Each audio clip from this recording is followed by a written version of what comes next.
If you like cooking videos and you want to cook with me today, cleaning out the fridge, pantry, freezer, with all the stuff that's just been sitting there a little bit too long, and also it saves me from having to go to the grocery store this week, potentially next week. We'll see how bad it is once we really dive in. Sit back, relax, grab a beverage, and let's spend a day cooking together. I went to my garage fridge where I think this is a meal box kit ingredients that I gave to my mom when I was out of town like a month ago, and it went there to die. I was doing inventory outside and found this rando drawer of like rotten tomatoes.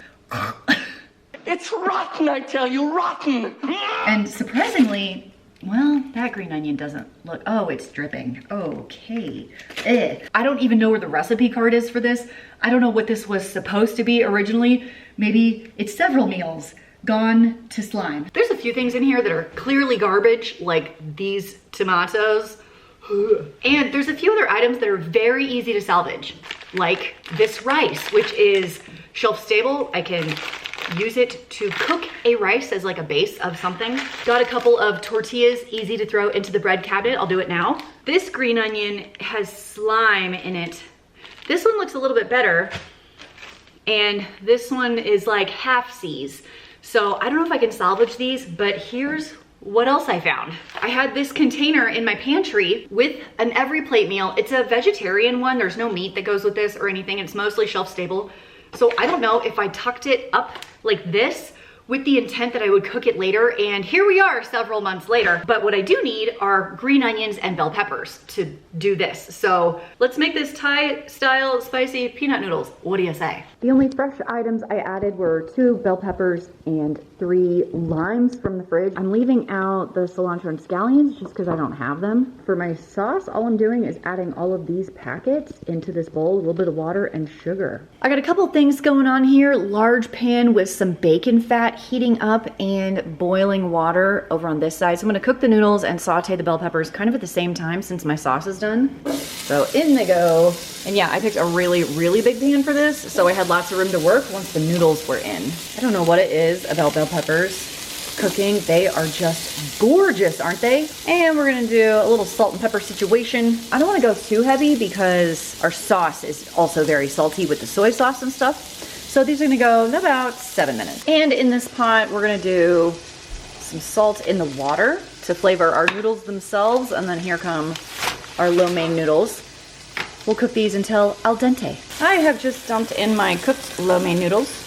Here comes my sauce. I'm gonna need a spatula to get all of that off. This actually came together pretty quick. Some reserved pasta water to thin it out just a hair. I'm gonna juice a lime too. Last thing I'm adding are these French fried onions.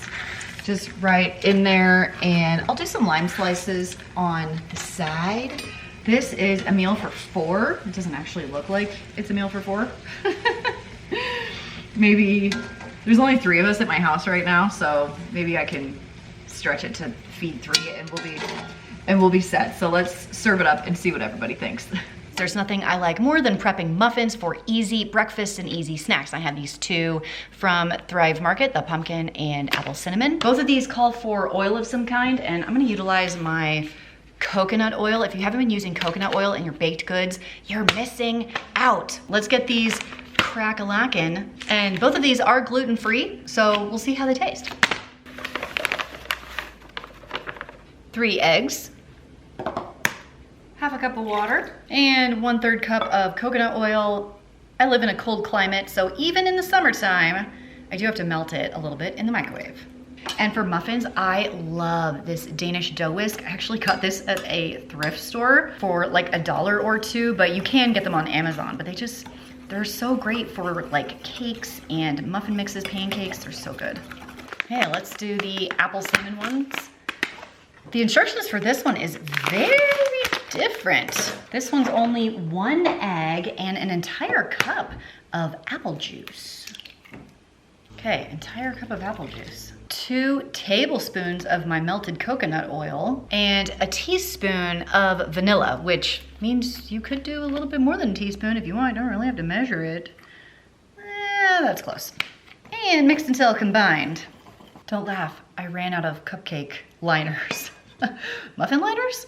I'll have to I'll have to get more of those. Whoops. Now you may have noticed a lot of the products that I am trying to clean out of the pantry, I actually got from Thrive Market, which is amazing because Thrive Market is sponsoring today's video. Thrive Market is an online membership-based grocery store, much like your other membership-based grocery stores that rhyme with Blam's Club and Blosco. But the best thing about it is that you can shop from the comfort of your own home. You literally don't have to go anywhere. You don't have to put on pants. You can do total bed rot and still get groceries delivered to your house. And one of my favorite things about it is I can get pantry staples, like my canned tomatoes, like spaghetti sauce, like my protein pasta. I think the best deal is the annual membership, which comes to $5 a month. And because you know I love the savings, if you have a membership to Thrive, they'll send you emails frequently. And so I always wait until I get the email that's like 30% off, 50% off, 97 billion trillion percent off. And then that's when I go shopping so I can get extra savings. I particularly love it if you have any dietary issues in any way, shape, or form. If you're gluten-free, if you eat keto, if you're doing low FODMAP, if you're vegan and you want special sauces. And then like for me, I live in a small area. I don't have specialty grocery stores of any kind. So if I want like hard to find ingredients, I can always find them there. Are you ready for the two best things about Thrive Market? The best. If you find the product cheaper anywhere else, they will match the price, guaranteeing you get the best price possible. And you will get the amount of savings back every single year to make up for the $5 a month membership, which is $60 for the year. If you don't save $60 for the year, Thrive Market will credit you back the difference. And because we are all about the savings here, I would not be telling you about Thrive Market today if they were not also providing my viewers with a special deal today. So if you want to try out Thrive Market, all you have to do is click the first link in the doobly-doo today. It's thrivemarket.com/frugalfitmom. They're going to give you 30% off of your first order and a free gift worth up to a $60 value. There's pretty much never been a better time to try out Thrive Market if you haven't yet. It's the first link in the blue below, thrivemarket.com/frugalfitmom. Thanks to Thrive Market. Now let's get back to more cooking. Back to the bin. A few things that need to be refrigerated. I've got cream sauce here, and then sour cream packets here. These are very easy to use. I'm thinking I'm gonna make mashed potatoes as like just a huge batch, easy side dishes for the week. And I can use it this sour cream, and I'm gonna pop open one of these cream sauces and maybe use it like milk, I suppose, to put into the mashed potatoes so we could utilize all of these. A couple of onions. I use onions all the time in cooking, so I'll just put these in the fridge. And last but not least, Tex-Mex paste. I know I can dump these on top of some chicken, make like tacos with some slaw on top, and that would be delicious. And the drawer is empty. I'll wash that puppy out and stick it back in the outside fridge. I'm doing a play on quesadilla cheeseburgers, let's call it that. So I have these giant tortillas and I had meal prepped this beef and caramelized onion mixture. So I made caramelized onions, which takes just freaking forever, yesterday. And then I cooked the beef with salt and pepper and like some Southwest seasoning, that's it. I also have some quick pickled cucumbers. I stuck those in the fridge yesterday. And for my sauce, I'm gonna use this chicken finger dipping sauce, which we actually don't like. I think I bought all the dipping sauces from Walmart, the Great Value brand, just to test them all. And this one is just kind of not it. So maybe with the spices of everything else, it'll be fine and I can use it up. Okay, so there's the beef. I have a little bit of cheese that I'm gonna put on there, and then a couple of these quick pickle cucumbers because I love pickles on a cheeseburger. Okay, did I overfill it? Can I? Oh my gosh, come on. Okay. And then like that, oh, that was almost too full. So the idea is I'm gonna do this on a griddle, seam side down. Okay, hold that thought. On the griddle, I'm gonna do a little bit of avocado oil right there. You could do butter, whatever. Okay, seam side down to seal it. Oh my gosh, okay. There we go. And then we're just gonna go until it's like nice and crispy. I'm gonna keep the griddle at 300.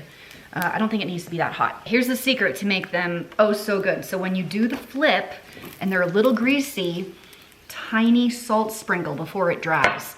It will rock your world, guys. If you're not doing this with quesadillas, toasted bread in a pan, you're missing out. Oh, how good do these look? Oh my gosh. But just by meal prepping like some seasoned beef and caramelized onions and some cucumbers, got a nice quick lunch or dinner that you could do. My husband just told me something devastating. And it is that we have no granola in the house. An emergency? This is like crisis level. How in the world did we run out of granola?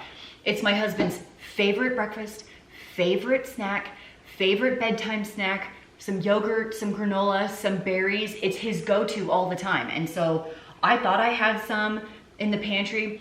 I don't. Fortunately, I have enough stuff in my pantry to make it from scratch. So that is what we are doing today. This will be the best homemade granola recipe you have ever seen. I said what I said. I'm starting with a BAB. It's a big bleep bowl because we're gonna kick it off with 8 cups of oats. Does that look like 8 cups? We'll see. Oh my gosh. 7, yes. 8. We're also going to do about 12 ounces of coconut. I have these like coconut chips from Thrive Market, so we're gonna use these up. So I'm gonna call that about 1.5 cups. The recipe's loose, you know, if you don't like coconut, you can use something else. You don't have to use coconut. We're gonna do, yeah, like 1.5 cups. I like that. I like that as a concept. We will do a heaping tablespoon of cinnamon, because cinnamon is awesome. And oh my gosh, I'm getting low on cinnamon. What the heck? There we go. I'm also gonna do just a little sprinkly sprinkle of allspice. I like allspice a lot. You could also do a little sprinkle of nutmeg. That's probably 1/2 teaspoon or less. Allspice and nutmeg are very strong, so go easy. I have a tisp of salt. There we go. Did you look at this? The metal piece on my salt like totally broke off and fell inside. So now I've got this like cardboard, non-spouty salt, I don't know. And about 1.5 cups of chopped nuts of some kind if you jive on nuts. So I have this baggie of like, it's like coconut and I think these are pecans that I'm gonna kind of crunch up a little bit. These were leftover from a work thing that Dave had, I don't know, and he brought them home. And here they are, so we're going to use them. So I'm just gonna, I mean, it's not a lot of nuts in here, but whatever. I'm just gonna dump the whole bag in. It'll be fine. There we go. And I got something out of my pantry, so yippee skippy for me. I will give this just like a little stir so it's kind of combined. And then we'll stir some more once the wet ingredients come in. So we're starting with coconut oil. So I have 2/3 of a cup of coconut oil. Also, did I mention I am preheating my oven to 400 degrees. I do need an entire cup of honey, and I'm sitting at not even 1/2 cup, so I need to run down to my basement food storage and grab another thing of honey. So hold, entire cup of honey, yay. In it goes. And last ingredient is going to be vanilla. 2 teaspoons is fine, but I'm also like, I don't know, like I could just finish that.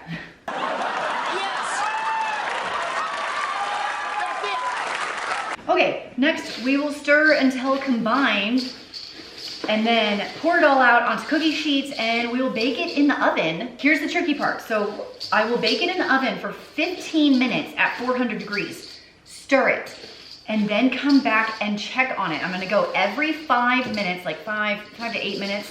I'll check it and stir again until it's done. So everyone's oven's a little different. Everyone's baking sheets are a little bit different.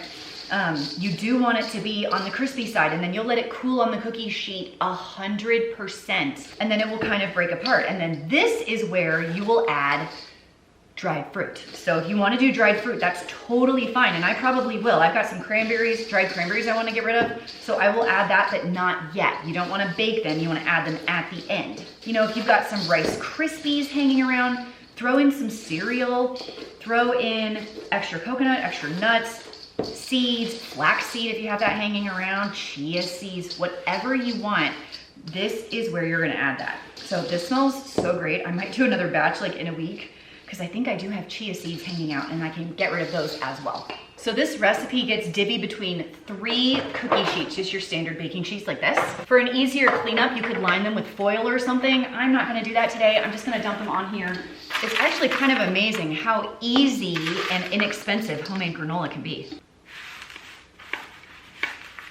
Here is the finished granola. And I know what I said earlier about like not putting anything on the cookie sheets. I retract that statement. They definitely stuck a lot more today than they normally do. So I would recommend parchment paper, and I am going to finally use up the rest of my raisins. Here they come. Booyah. That container is, well, almost empty. And I know it says raisins, but they're not. They are cranberries. Dave is all set on his homemade granola to go with his yogurt and berry bowls. So now I just need to make sure it is 100% cool, put it in an airtight container, and we are good to go. I want to make some vegetable side dishes for the week as part of this meal prep, and I definitely want to use up some produce before it goes bad. So I've had these potatoes sitting for a little while. They don't look great, but I'm just gonna make a huge batch of mashed potatoes. They're one of my favorite things. And then when it comes to like making dinner every night, it's the side dishes that always, I'm like, oh, broccoli, oh, mashed potatoes, everything takes too long. Marcel, I'm hungry. So I'm gonna prep 2, maybe 3 vegetable sides right now to make the whole rest of the week easier. And these little yellow potatoes, I'm not even gonna peel these. So I'll use my Instant Pot, and I'm basically just going to cut those in half and throw them in the Instant Pot like that. Okay, that's about how full it is. I put in 2 cups of water. This is a 6 quart. Make sure this is sealed, and I've got it going on manual for 20 minutes, and then I'll do a natural release at the end. And I was told recently that I still had the plastic on this front guy. I don't. It's just all scratched up because I've had it for 6 years, but it kind of looks like it still has plastic on it because of the scratches, but there isn't any.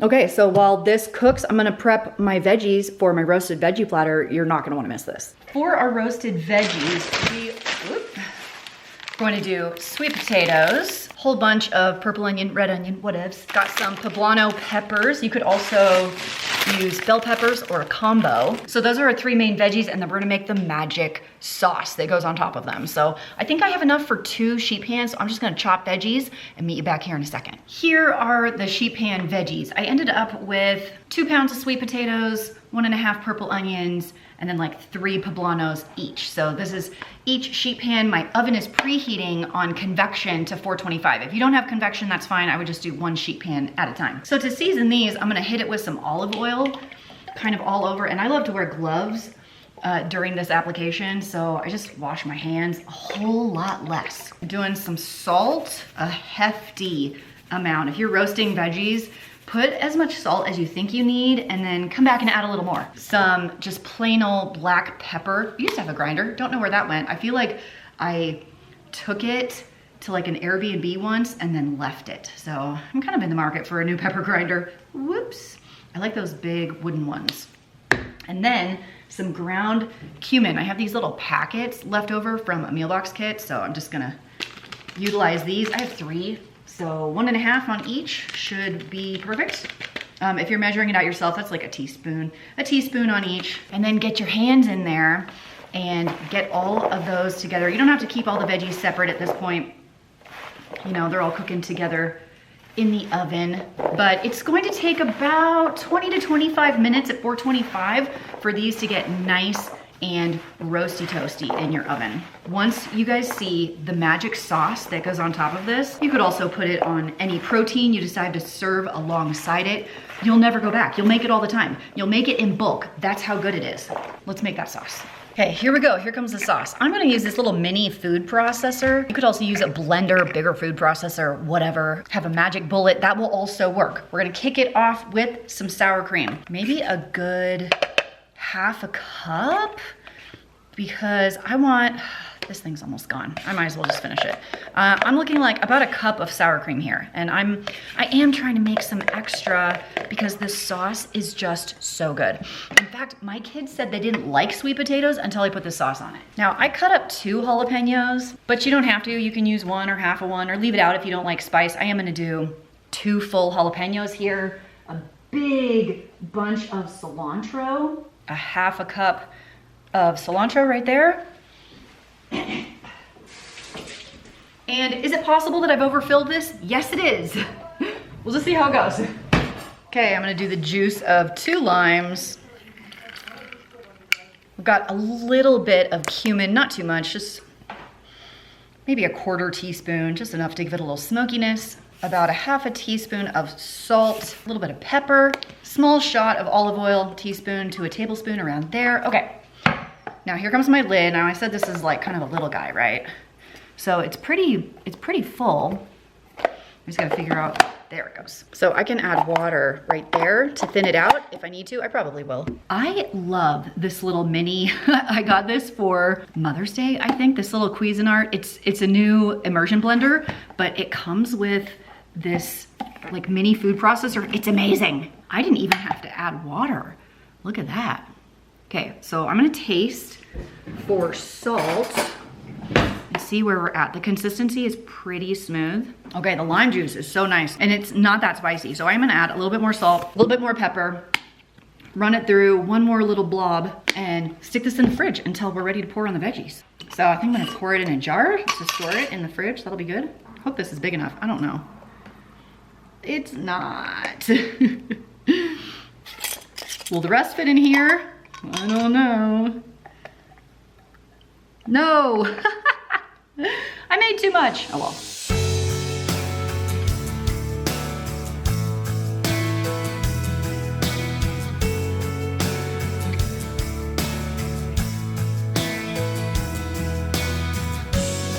Mashed potato time. So in this very large glass bowl, I have an entire stick of butter. Using these Kroger ones, an entire stick at the bare minimum because I have a ton of potatoes to work through. I did put those sour cream packets in here. I ended up tossing the cream sauce. I opened one and it smelled very bad. So those just went in the garbage, but I did also an entire can of evaporated milk. So I got a lot of dairy going on in here, which is fine for me. I don't have an issue with dairy. And I'll show you my favorite tool, the potato ricer. This makes the best, the creamiest mashed potatoes you've ever had. Now, because my potatoes are very freaking hot, I do like to use like heat gloves. These are like barbecue gloves. You can use these or like kitchen dishwashing gloves as long as they're clean, but these really help protect your hands from the really, really hot potatoes. So I take a cooked potato, pop it in the guy, and then squeeze. And that's all there is to it. Okay, friends, I encourage you to take a look in your fridge, in your freezer, in your pantry, and use up what's already there. And you'll be able to save money on your groceries this week. And if you feel like your pantry's feeling a little sparse, try out Thrive Market. Their pantry building products are some of my favorite things on their site. I always get great deals. The quality is really, really high. And you could try out the balsamic glaze and try my favorite snack with the cheese and the tomatoes and the balsamic glaze. You won't regret it, I promise. Thanks so much for hanging out with me today. I'll see you in the next video. Adios. So I was Marco Poloing with two of my best friends. We Marco Polo almost every single day. I met them when I was in my mid-20s. We don't live close to each other anymore. One's in Texas, one's in Ohio, but we catch up on the daily every day. You know, we're all parents, all of our kids are older, and we talk about basically everything. So I happened to stop by McDonald's. I have a little phone holder in my car, and I got a McDonald's vanilla cone. Because on the app right now, you can get one for basically half off. So it's like $1.50 for a McDonald's vanilla cone. And is there anything better than a McDonald's vanilla cone? I don't think so. I really don't think so. So I'm Marco Poloing with them and I'm like, you guys, when was the last time you had a McDonald's vanilla cone? Because this is living, you know what I'm saying? So one of my friends gets on there, she's a few years older than me, and she's like, oh my gosh, I don't think I've ever had a McDonald's vanilla cone. And I'm kind of like, have you lived in America, you know, for the last 48 or however old she is years of your life? Like, what is happening right now? And then she says, but I do really like those ice creams that you get at Wendy's, you know, the softies. The softies that you get at Wendy's. Come on. I laughed so hard because she's not big on like ice cream and desserts and treats and stuff like that, so she never gets them. So it's probably been 10 years since she's had a Frosty, but that I have not laughed that hard in at least a week. Wendy's softies, my friends, I can't. You know what, do yourself a favor today. Go get yourself a McDonald's vanilla cone or maybe a softie.